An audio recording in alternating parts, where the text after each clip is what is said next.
As of late, I've done loads and loads of fishing.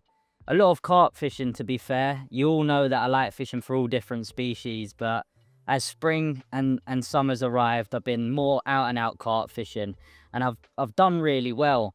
The last couple of campaigns I've had was the main one where I caught my personal best, a huge common, which was featured on ESP's channel, and also a lovely trip to Oxford to the estate. I've been doing a lot of personal carp fishing lately in the last sort of month or so, and alongside a little bit of fishing that I'm going to be sharing with you guys. I've been preparing the river.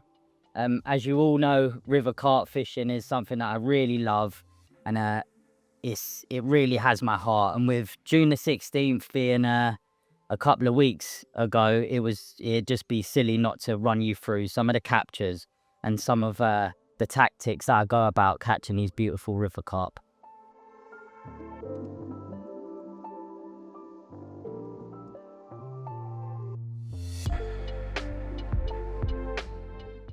The month leading up to June the 16th, I do a lot of preparation. I look at a few different spots and stretches of river, mainly ones that I've caught carp from before, so I'm not jumping in the deep end too much. But I like to prepare all my bait. I start glugging a lot of boilies, preparing some tigers and stuff like that, and priming a few areas that I know that the carp will visit. Cremino covered in fish soup and cremino crumb. What river carp will resist that?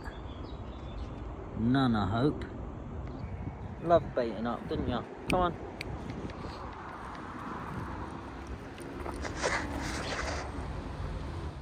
The stretch of river that I've been fishing, I mean, it's one that I really do hold close to my heart, just for a number of reasons, really. I've fished it over the years, and it's some really exciting fishing. Something that you don't really experience a lot. It's very intimate. You can fish in and around the carp. I like to bait little areas. I can physically watch my bait, be in and around the carp as well.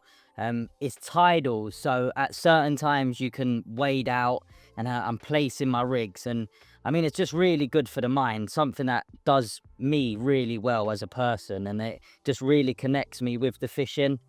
I prepare a few spots, that being ones that I know that the carp like, some deeper areas, so they're always sort of hold there as and when the tide drops, and they're sort of move and gather into these areas, and they're the ones that I've been preparing. Yeah, such a tranquil, lovely stretch of river, and the unknown. You just never know what you're going to be fishing for. I've seen some mega carp swimming in and around the waterways, and you just don't know what's going to come and go as and when and from year to year. So it's something I always try and do every year, try and do a little bit of river fishing. The tactics that I use, they're really simple. I don't like to overcomplicate any of my fishing, and using boilies and simple bags and simple rigs is just the way that I fish all the time. No matter whether I'm fishing for carp that are pressured or carp that are unpressured, I will adapt some of my baits, but there's nothing easier than simple boilie fishing and simple PVA bag fishing, and that's exactly what I've been doing on the river.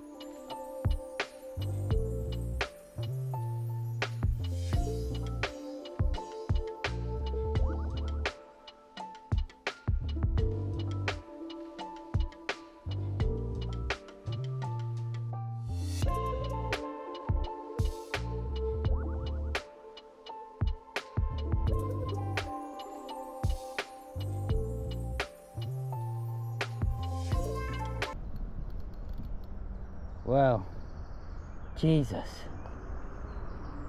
Quick bite, man.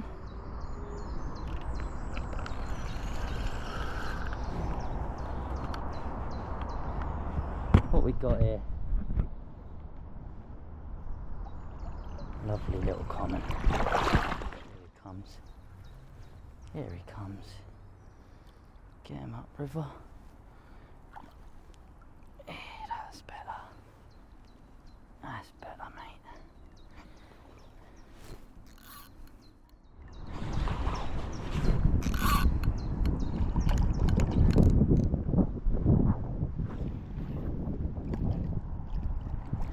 go.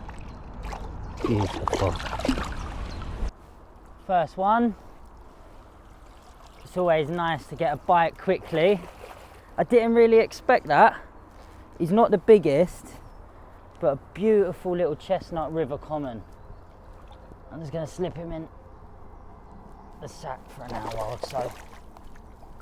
First one of the day. Hopefully there's a few more to come. It went really quick, to be fair. There was still a few boilies knocking about on the spot from when I baited a few days ago, and as I would have expected, a nice bright pink hook bait just lowered up the gravel run where they come up and feed, but I laid it nice and in front, was the first one to go, and just as I was dropping the second rod out, it went off. Nice little common. Can't complain. I'm going to take this back out there, get it back out on the spot where the bite had just come from, just while there's probably a little bit of disturbance. So I'm going to head out there now and get this one dropped back in.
For that one, little golden one.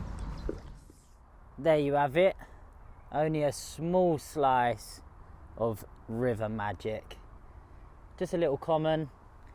He's been the biggest of today, biggest of a few bites, but always makes me happy, and it's always magical when you're out fishing this river.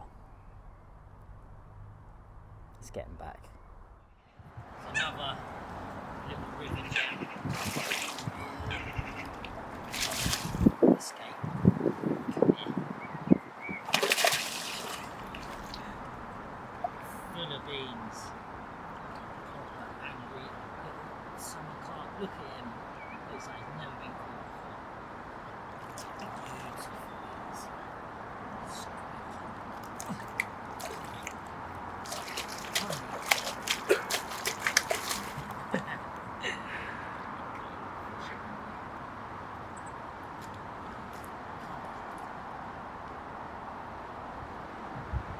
Beautiful.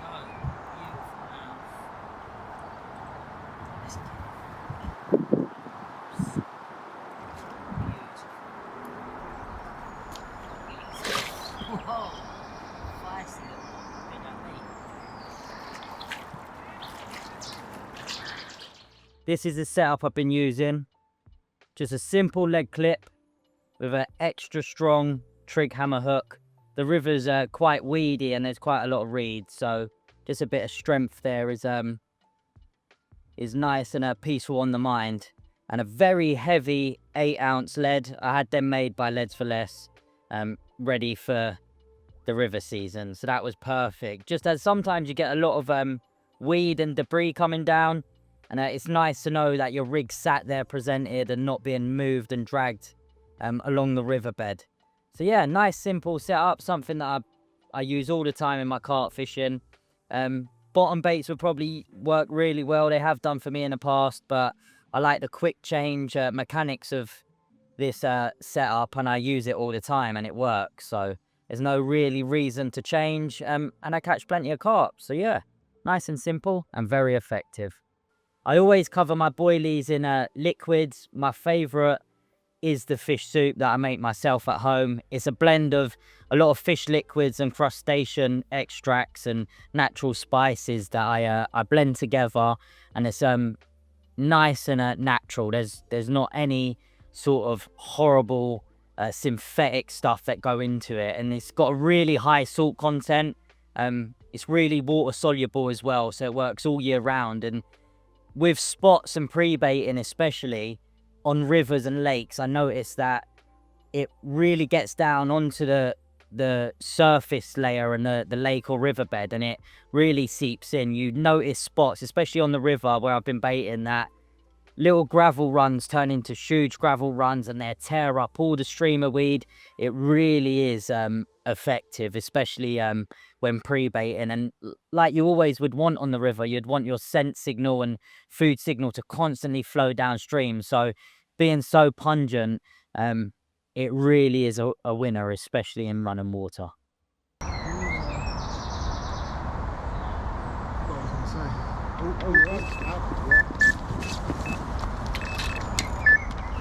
down the back, just keep it tight, right? Keep it tight, right?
Well, finally got a beautiful mirror.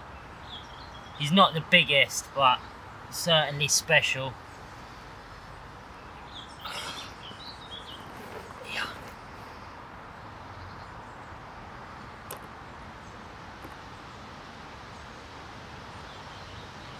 What a lovely carp. Just what it's about.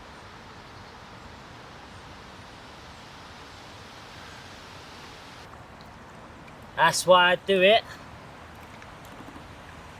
Catching lovely carp like that.